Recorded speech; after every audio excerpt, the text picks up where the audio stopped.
dito binababa yung mga galing ng Maynila. Sir, pwede tanong sir? Galing kayo Maynila sir? Oo. Dito binababa yung ano, mga galing Maynila. Sumakay Pa saan ba? pa Maynila. Doon ang kuha ng ticket.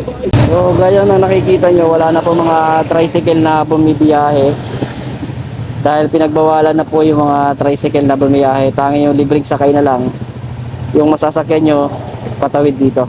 So sa mga idol natin na bibiyahe, ayan, meron po libreng sakay dito sa part na ito. Ay, tumuha na kayo, nahuli tayo dito. Ay, ito yung lulukat sir. Saan kinukuha? Kuan po, may Astrodome. Sa Astrodome. Pero lukatin ni sir. I think 500 siguro to sir. Okay. Alin sir ang driver license ngayon mo? Okay. So, nahuli tayo kasi wala tayong headlight. Umilaw to kanina eh. Yes, good evening mga idol. Ayan, so nandito po tayo ngayon sa Leyte side ng San Juanico. At medyo nahuli po tayo. Pero yes lang yun po yung mga idol. No? So mapapansin nyo, marami pong nakaabang ng libreng sakay. Ayun, no? So may mga pulis na yun, tsaka may mga enforcer. So ayun mga idol. Nahuli tayo, nahuli. Kasi yung ilaw natin hindi ko na malayan. Napundi pala. So kanina, may ilaw pa naman yun eh. So nilaglag tayo ng ating ilaw. Oh my God. Oh, no problem, no problem. Siguro yung mga multa nito nasa 500 pesos. Oh, shoutout tayo kay sir, inuuli tayo. Hindi man lang tayo binigyan ng pagkakataon. Pero okay lang, trabaho niya yan. Shoutout sa ating mga enforcer na nagpapatupad ng batas. Ayan, no? So, hindi naman tayo nakuha ng ibang violation kasi kompleto naman tayo. Tinggalan tayo nagka-problema sa ilaw, no? Hindi ko napansin yung headlight ko, wala na pala. Kasi yung gamit ko yung driving light. So, yun lang yun eh. Kaya bukas ayusin natin yan. So, dito, traffic na po talaga. Ang haba ng pila. Yan, para sa mga idol natin na nagtatanong kung saan po yung sakayan papunta ng Maynila, no? Kung kailangan pa bang tumawid o hindi na.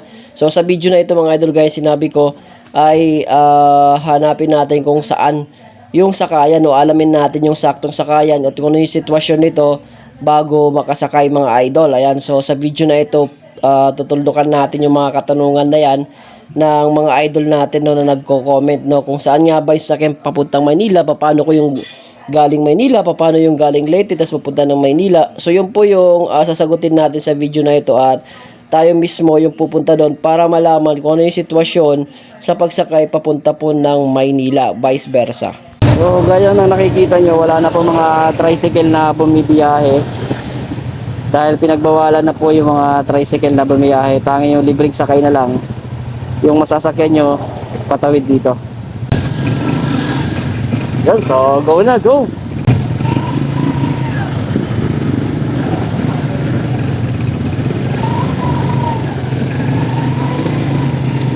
So as usual, lagi na una dito sa pila yung mga motor. Yan. So sa nagtatanong sa 3 wheels kung pwede makatawid dito sa San Juanico, pwede naman. Wag lang yung namamasahero, no? Hindi lang yung passenger type. So kung service lang, pwede makatawid. Pero kung mamamasaheros tayo, sinisita mga pinapababayang pasahero at hindi ka pinapadiretso. Ayun o, 3 wheels o. Okay.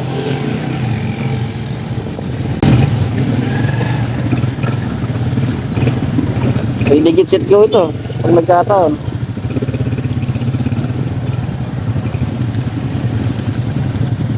Sa part na ito mga idol ay kinakailangan munang ubusin po yung mga tumatawid sa kabilang side, no? Kasi nagiging one way na lang po ngayon yung ating San Juanico. Kailangan maubos muna yung tatawid na galing po ng Samar o kaya naman yung galing po ng Leyte na tatawid ay kailangan pong ubusin muna bago magpatawid ng uli.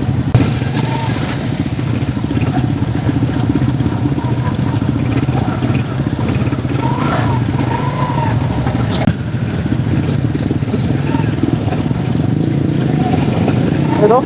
May digit set ko.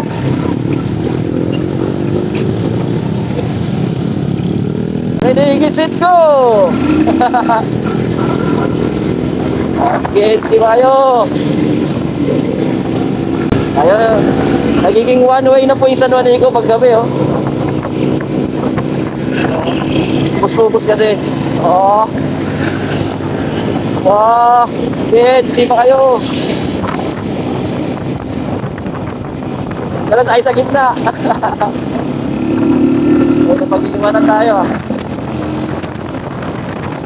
Yan, so dito na po tayo sa Summerside at kita natin dito ay hindi pa po nagpapadaan hanggat hindi po nauubos yung mga tatawid. Ayan, no. So mayroon na rin pong mga brandillas dito na bakal na nagiging ito lang po yung pwedeng daanan sa gitna, ayan, no. Yung nagiging harang. So may mga nag-aantay din dito ng sakyan, no, sa kabilang side, oh, na tatawid sa Leyte side naman. So titignan muna natin dito yung papunta ng Santa Rita.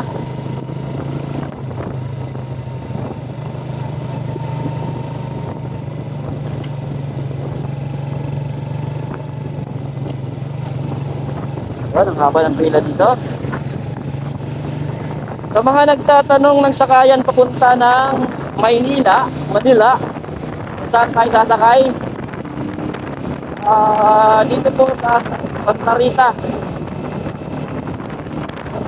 Barangay Maligo-Ligo.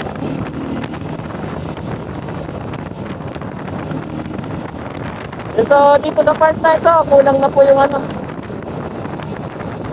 kulang na po yung passenger dito, yung mga sasakyan dito kasi yung iba bumiyahe na po papunta po ng Amandaihan. Ano? Ano, ang haba.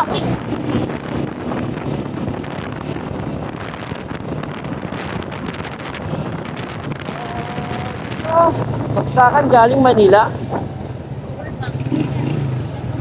Ano to? DLTV, oh. So dito binababa yung mga galing ng Maynila.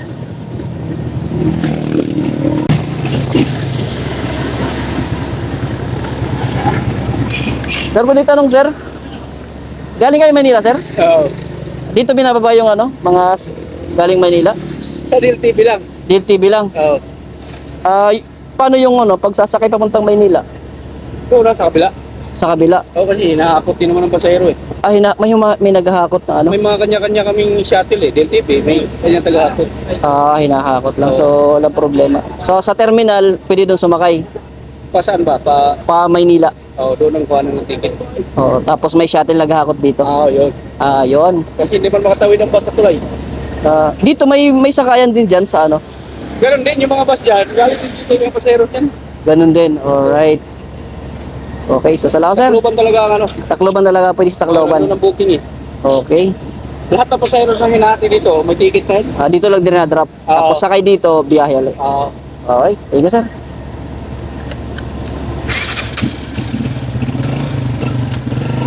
So ayan, sa mga bibiyahe ng Maynila, no? Hindi na tayo dapat mangamba. Pwede pala tayong kumuha ng ticket sa Tacloban. Ito pala yung shuttle nila, oh. Ito yung naghahakot ng pasahero.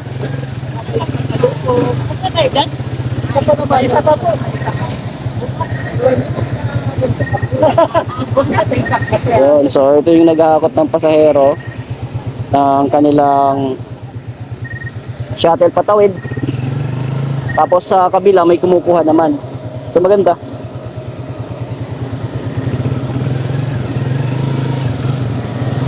Ito yata isa pang shuttle. Yun, sa DLTV ang mga idol, DLTV. Pwede tayo kumuha ng ticket sa terminal. Ayan, oh, galing Maynila.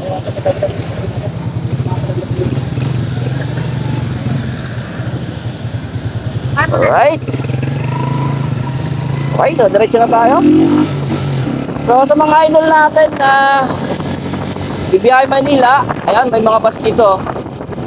So dinadrop dito, may kumukuha ng passenger, dinadala sa kabila.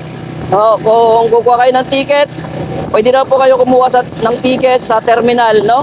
Doon po kukuha ng ticket, tapos lahat mo na may mga ticket doon na sasakay sa shuttle, ay papasakayin nila at diretsong Maynila. So ganoon na po yung naging proseso nila para tuloy-tuloy pa rin po yung kanilang negosyo talaga, no? Ang kanilang serbisyo. Alright, serbisyo pala. Okay. So yun, no? So sa idol natin na nagtatanong kung saan biyahe para Maynila, so sana nasagot ko ang iyong tanong. So DLTV yun, no? So doon sa kabila, kumbaga bawat kumpanya ay may kanya-kanya silang diskarte, no? Pero ganun yung ginagawa ng diskarte. Gamit po yung shuttle. Dito meron may mga bus, oh. Ayan, ito, kinakarga, oh. Ayan.